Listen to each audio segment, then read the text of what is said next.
Morning. Good morning. It is Friday. Yes, it is. Feeling like a Monday. Good morning. I'm Tanya Tesla. I'm Cora Dugan, and we had a technical glitch this morning. That's why we're running late. We've been talking to you for the last 15-20 minutes and not recording. So we recorded, but for some reason, Facebook didn't let us know that. Yeah, it says we're live. Yeah. What? I don't know. Anyways, we're here, and we're ready to rock and roll. That's right. That's right. So today we're going to be talking about standing out on social media and personal budgets versus business budgets. Right. So we got asked the question, when you're a small business and you're starting out and you're working on that whole budget part of your plan. How different is that from a personal budget? Well, it's not a lot different, but it is. In a business, what you're trying to do is you're trying to project your income. You're trying to project your expenses, and then that will help project you. I feel like you're ready to laugh again. It's hard to keep it together some morning. What a morning, let me tell you. So by projecting your income and your expenses, you can help project your profit. And then once you start doing that for a little while, you're going to be able to project, this month and then next month and then the month after that. And then those 3 months are a quarter. And then you can start projecting out your year. So then you'll know, like in April, what it might look like different from November. So if you're a farmer and you raise beef to sell, then you'll know when it's time to process out a beef. Well, you're going to have more income in that month maybe than the months that you're raising it. And then so the cycles. Right. So you have to plan that incoming and outgoing, and that's what a business is. Different than your personal. So in your personal budget, you're tracking your income and you're tracking your expenses, but in a business, you're going to want to project that stuff so you can start planning for some of the reasons why businesses fail is because they don't do a good job of handling the money, and sometimes you have a tendency to turn around and blame cash flow problems, but cash flows, it's kind of a generic term, right? And it means that you've borrowed more than you can pay back, or not that you borrowed more that you can pay back, that you've borrowed and you have a big payment, and maybe you don't have enough money coming in to make that offset, payment, yeah, right? yeah. And so those are predictable events, though, and so you wouldn't plan to have cash flow problems, right? Right. But you've got to project into the future, and think about what it is you're going to do, and then that's part of the whole budgeting. You're saying this is what we should make this month, and this is what we should spend this month realistically. And it's not a goal, though. You're not creating goals here. You're creating projections. Gotcha. So that you can. Makes total sense. Right. Yeah.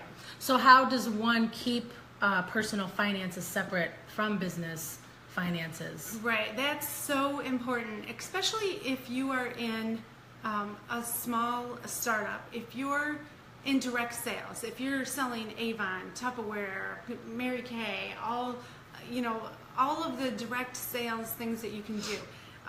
It's easy to throw that $150 pay for that startup kit and just do it right out of your checking account because, well, you signed up to do that because you want money right now. It's a great opportunity, and but you haven't necessarily learned the business side of that. You just know that you need money coming in.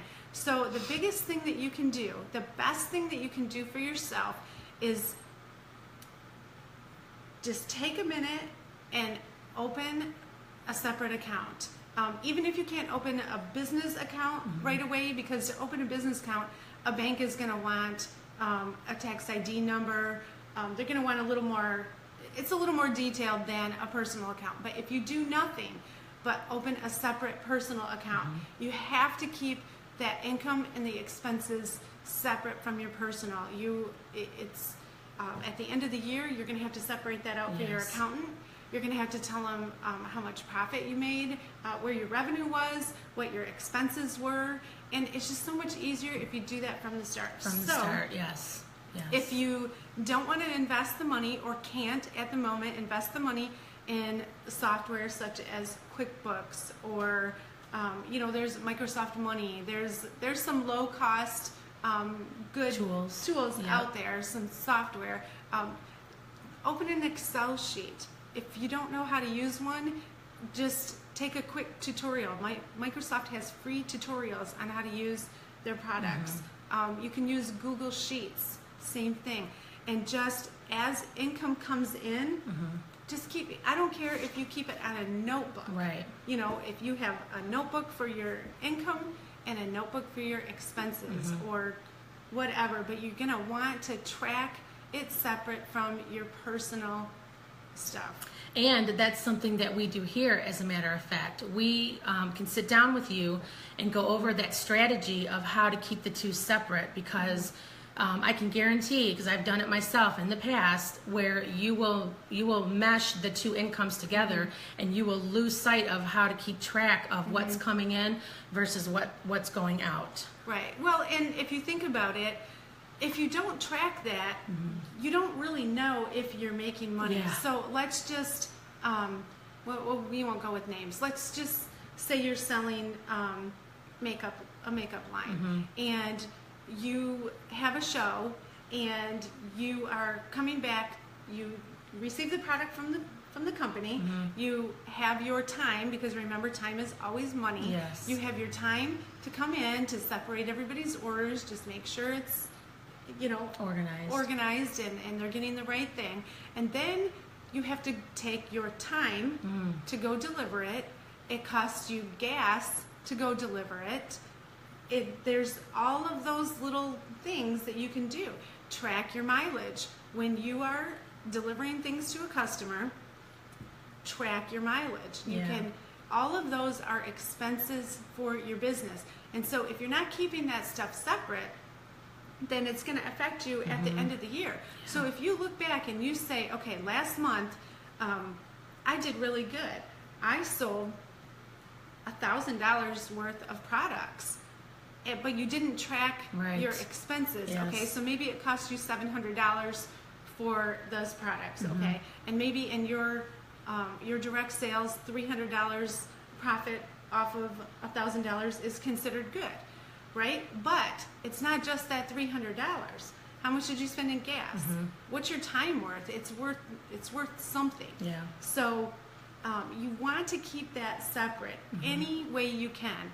Pen and paper, an Excel sheet, or if you really want to make this direct sales a true business, invest in something like QuickBooks or accounting software. A lot of them are really user-friendly, that you can go through the help files and get set up with it. There's lots of ways that you can keep that. Yeah. It is worth it in the long run to take that time in the beginning Set to it just up get right. your plan together. Yes. And because we're talking about direct sales, the person who introduced the business to you, if they are have been in it long enough, they're going to have tools already that have worked for them or the company in general. The company may have their own accounting and tracking software. I don't care if the company charges $10 a month to use your software, and you're like, I don't really want to spend $10 a month.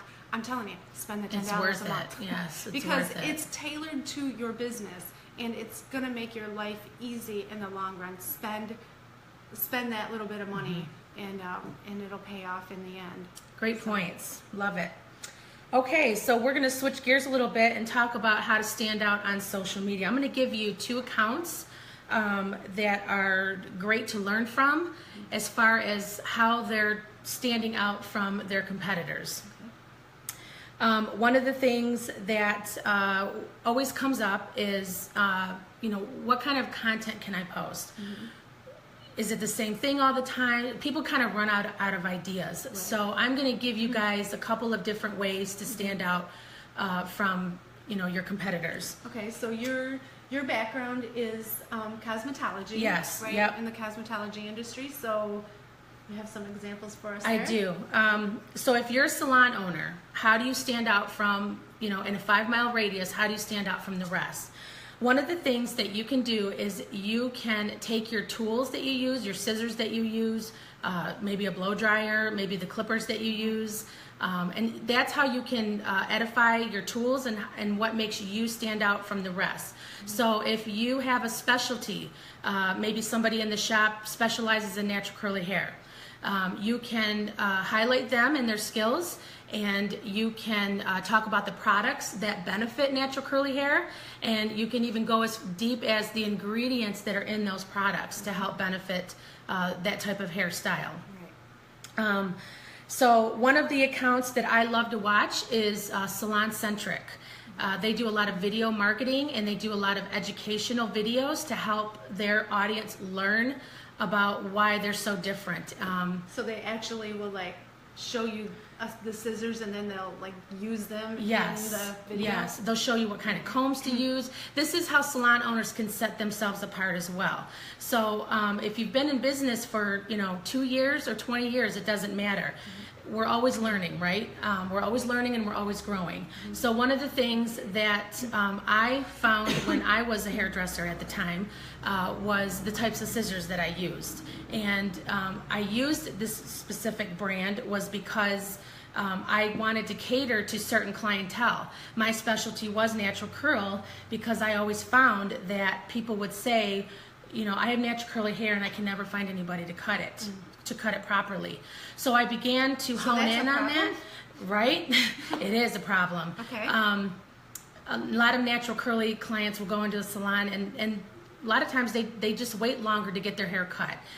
But I'm telling you guys, salon owners can solve that problem. So you identify the problem, and then you go in with the solution, and that's how you go find your target audience. So when the salon owner is on Facebook, for example, and they're thinking about making a post, they're going to want to...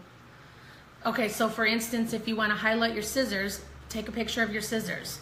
Talk about the manufacturer. Why do you use them? What kind of steel do they use? How often you get them sharpened? All that stuff matters, and it matters to your clientele because it shows them that you care about the tools that you use. Because it can damage their hair if Yes. it's not properly, Yes. or it can...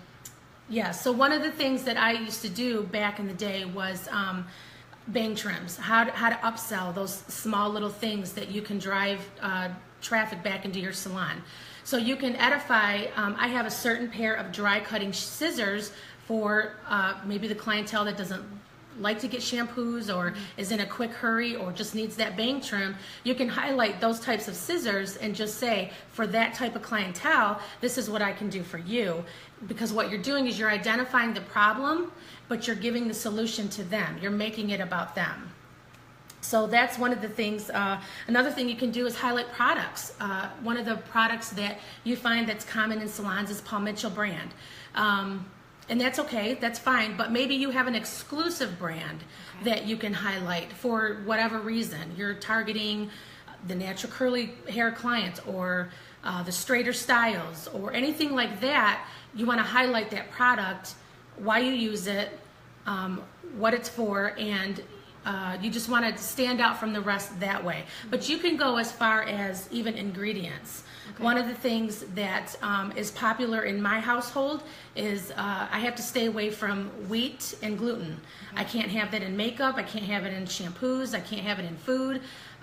So I specifically look for products that say gluten-free, wheat-free, things like that, because that's a whole separate clientele that you can be catering to. So the health industry then, they can translate that. Yes, by going in again and honing in on those ingredients. One of the things that one of the accounts that I love to follow because I have to learn about how to make myself better.